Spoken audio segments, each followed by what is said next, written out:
that summer. And, Grover's slow about saying things. 3 days after I met him, he said, I think we ought to get married. 3 days. Actually, I told her, God told me to tell her. And I said he didn't tell me yet.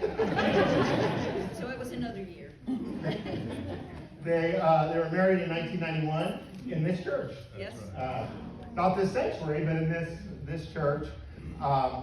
Went and worked in New York at Graffiti Ministries. And Grover used to, one of his jobs in construction was he would move buildings. So you take a building from here and move it to the other side of town, which I suspect is slightly difficult. I've never tried. It's heavy. It's heavy.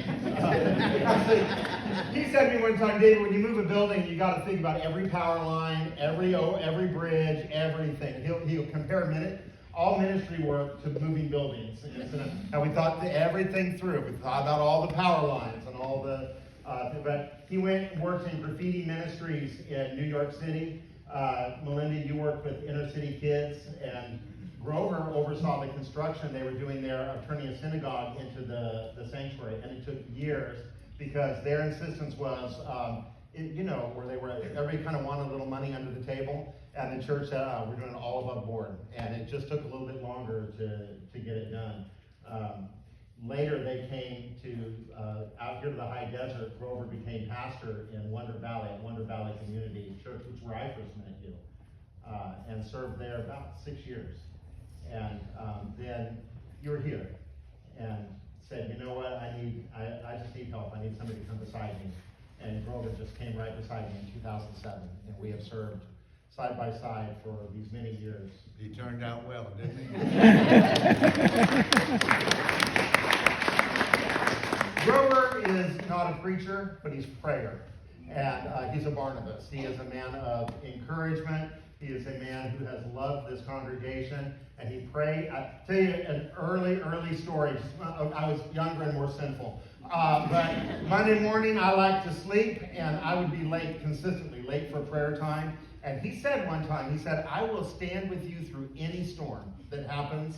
I'll stand by you, but if you will not pray as pastor of this church, I quit. That's what he said. I think that's very nice, by the way. But I actually love the heart that said, if we are going to be men of God, we're going to be men who pray for this church. And he just established it. What is the time that we will meet as pastors of this church, and we're gonna pray. And you have served this church well. It's hard. It's hard for me to say goodbye to you because I love you so much. Where are you headed? You're headed to Cowena. We have great grandchildren that need to hear about the Lord.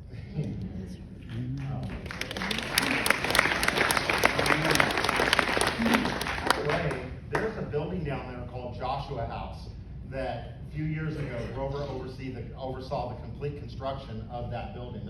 The old building burned down, and we renovated that building, which means we left the chimney and built a new building around it. And then we took the chimney down, I think. But we rebuilt that entire building to the Joshua House. Grover spent years making that happen. And just every little project has overseen that. And I just wanted to pause. One, I want to pray for you. But two, I want to tell you how much I love you and how much this church loves you. Amen? Amen.